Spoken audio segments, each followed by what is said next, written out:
Lecture de la première épître de Paul à Timothée. Au chapitre 2, les versets 9 à 15. Quant aux femmes, qu'elles aient une tenue décente, qu'elles se parent avec pudeur et modestie. Ni tresses, ni bijoux d'or, ou perles, ou toilettes somptueuses, mais qu'elles se parent au contraire de bonnes œuvres, comme il convient à des femmes qui font profession de piété. Pendant l'instruction, la femme doit garder le silence en toute soumission. Je ne permets pas à la femme d'enseigner ni de dominer l'homme. Qu'elle se tienne donc en silence. C'est Adam en effet qui fut formé le premier, Ève ensuite. Et ce n'est pas à Adam qui fut séduit, mais c'est la femme qui, séduite, tomba dans la transgression. Cependant, elle sera sauvée par sa maternité, à condition de persévérer dans la foi, l'amour et la sainteté avec modestie. Parole du Seigneur.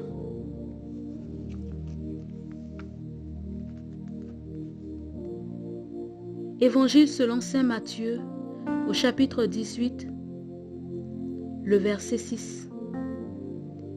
Mais quiconque entraîne la chute d'un seul de ces petits qui croient en moi, il est préférable pour lui qu'on lui attache au cou une grosse meule et qu'on le précipite dans l'abîme de la mer. Chères sœurs, chères femmes, chères filles, chers frères, chers bien-aimés de Dieu, soyez tous bénis dans le nom de Jésus. Au travers de ces passages, ces deux passages qui ont été lus, le Seigneur nous interpelle, nous les femmes, mais aussi les hommes. Bien-aimés, de nos jours, nous voyons la manière dont nos femmes, nos sœurs, nos petites sœurs s'habillent dans la rue, même dans l'église, en compagnie parfois de leurs parents. Et nous sommes scandalisés. Nous sommes choqués.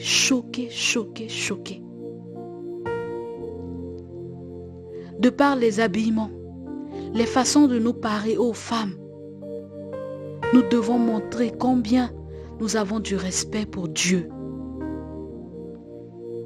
Combien nous avons du respect pour Dieu. La Bible nous dit ici que la femme doit s'entretenir avec modestie. Nous devons être modestes dans nos façons de nous habiller. La modestie ne signifie pas ne pas se faire belle. La modestie, c'est savoir laisser la place à Dieu en tout. De savoir laisser la place à Dieu en tout. Dans nos traditions africaines, généralement, on nous dit que la femme doit se faire belle tout le temps, même dans sa maison, même dans son foyer. Mais est-ce que se faire belle signifie mettre son corps dehors? Est-ce que se faire belle veut dire que la femme doit être toujours dans l'extravagance, dans le but d'attirer les regards? Non, ma sœur. Non, maman. Non, chère sœur, dans le nom de Jésus. Revoyons nos façons de nous habiller. Revoyons nos façons de nous tenir. Aujourd'hui, même quand nous allons à l'église, nous voyons comment certaines sœurs s'habillent. Mais nous sommes choqués. Nous sommes choqués. Nous-mêmes, nous sommes choqués de voir comment nous-mêmes nous nous habillons. Nous venons communier à la table du Christ. Nous portons des shorts. Nous portons des hauts qui laissent entrevoir nos corps, des parties de nos corps. Nous nous habillons avec des jeans déchirés pour venir à l'église. Nous nous faisons des coiffures. Dès que tu entres dans l'église, on sait que c'est toi. Dès que tu passes quelque part, on ne peut que te regarder. Femme, sœur, qu'est-ce que tu cherches?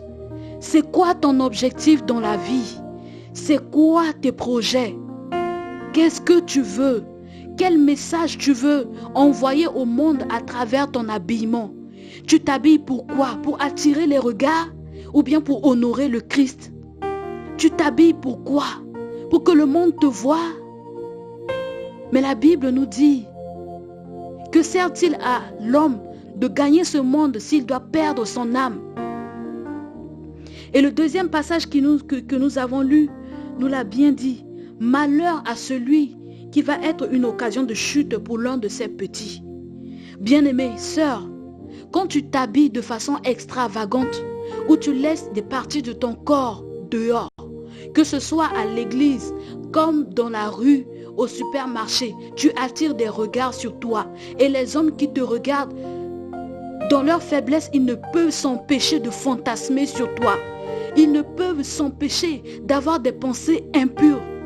À force de regarder ton corps qui est dehors, à force de regarder des formes de ton sexe parce que tu portes des pantalons trop serrés qui laissent voir des parties de ton sexe, ce n'est pas normal, bien-aimé. Bien-aimé, revenons à l'essentiel, nos sœurs. Revenons à l'essentiel. Le Seigneur nous appelle à être modestes. Modestes dans notre habillement. Modestes dans nos façons de faire. La parole nous dit aussi que la femme ne doit ni enseigner ni dominer l'homme. Mais aujourd'hui, qu'est-ce que nous voyons à la télé? Qu'est-ce que le monde a tendance à nous envoyer comme message? Que la femme est l'égale de l'homme, que la femme peut dominer l'homme. Nous voyons aujourd'hui dans les familles, à travers la télé, partout où nous allons, nous sommes choqués de voir des femmes qui crient sur leur mari, même devant les invités. Des femmes qui parlent avec une certaine autorité, si on peut le dire, sur leur mari. Des femmes qui parlent même à leurs copains. Ce n'est pas seulement pour des hommes, des femmes mariées, mais nos sœurs qui cheminent. Nos sœurs qui cheminent. Les filles qui ont des copains. Les filles qui cheminent. Pourquoi? Bien-aimés, ne nous laissons pas influencer par le siècle présent. Nous appartenons à Dieu et nous retournerons à Dieu. Le Seigneur nous dit que nous ne devons ni enseigner ni dominer l'homme. La force que Dieu nous a donnée en tant que femmes, ce n'est pas dans le cri, ce n'est pas dans le fait de montrer devant tout le monde que nous sommes l'égal de l'homme. Ce n'est pas dans le fait de montrer que nous pouvons aux gens que nous avons un certain pouvoir sur notre homme, sur notre mari, sur notre copain, notre petit ami. Non. La force que Dieu t'a donnée, femme, c'est dans le silence. La force que Dieu nous a donnée, femme, c'est dans le silence. Bien-aimés, revoyons nos comportements. Nos copains, nos maris, nos petits amis, nos cheminements ne sont pas nos esclaves. Ils ne sont pas à notre service. Ils sont des représentants de Dieu et nous devons les respecter comme tels. Même s'ils ne sont pas parfaits, malgré leurs défauts, malgré ce qu'ils sont, même si parfois ils nous blessent au point de nous faire verser des larmes, même si parfois nous sommes blessés au point de vouloir même les maudire, offrons à Dieu. Sachons nous taire, femmes. Sachons nous taire. Sachons donner à l'homme la place que Dieu lui a donnée. Sachons donner à l'homme la place que Dieu lui a donnée. Honorons les hommes. Bien-aimés, honorons les hommes.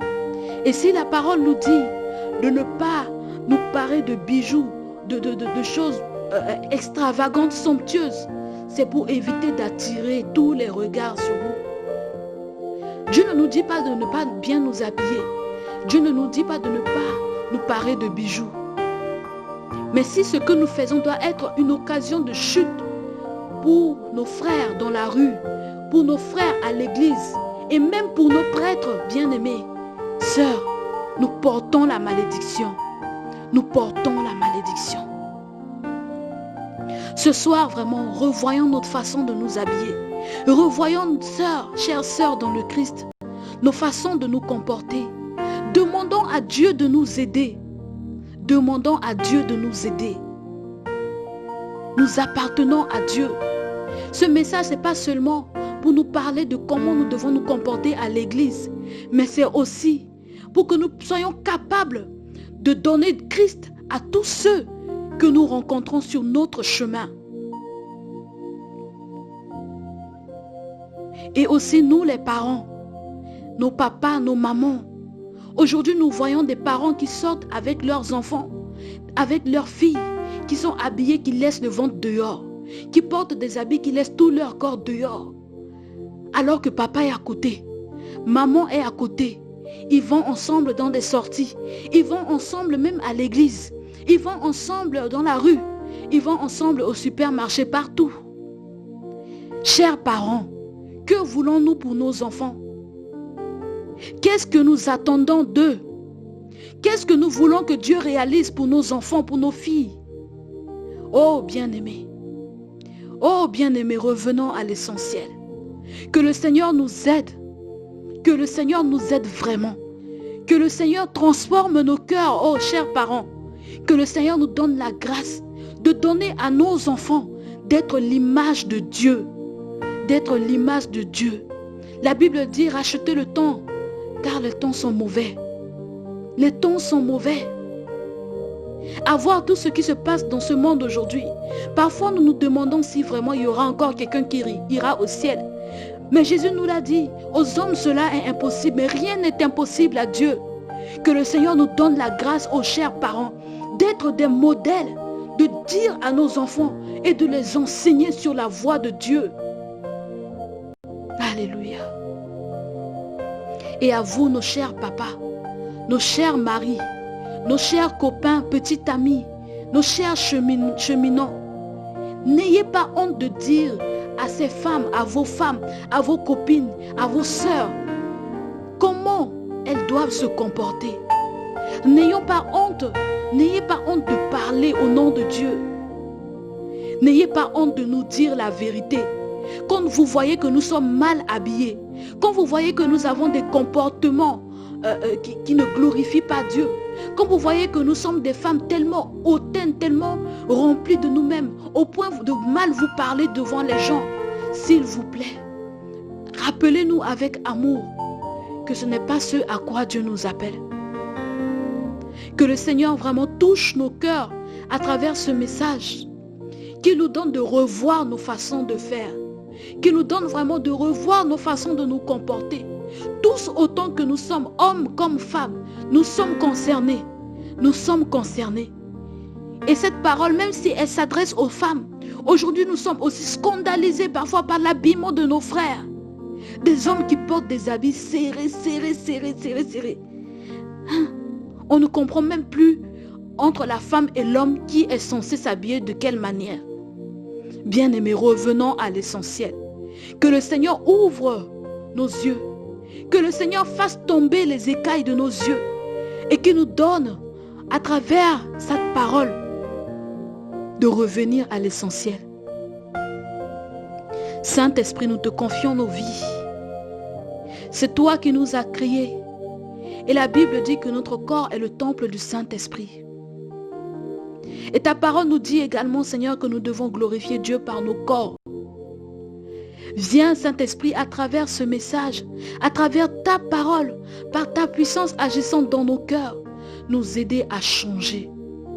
Viens renouveler notre mentalité. Viens transformer nos façons de faire. Car ce n'est pas à nous de suivre la mode, mais c'est la mode qui doit nous suivre, parce que nous sommes enfants de Dieu. Parce que nous sommes enfants de Dieu. Aide-nous, Saint-Esprit, à faire le tri dans nos garde-robes. Aide-nous, Saint-Esprit, à faire le tri dans nos façons de nous comporter. Fais de nous des modèles pour notre génération. Tous autant que nous sommes, Saint-Esprit. Donne-nous de changer le monde en commençant par nous changer nous-mêmes. En commençant par changer notre mentalité. En commençant par changer nos façons de faire. Nos façons de nous habiller. Nos façons de nous comporter en tant que chrétiens. Oh, merci Saint-Esprit. Merci Saint-Esprit.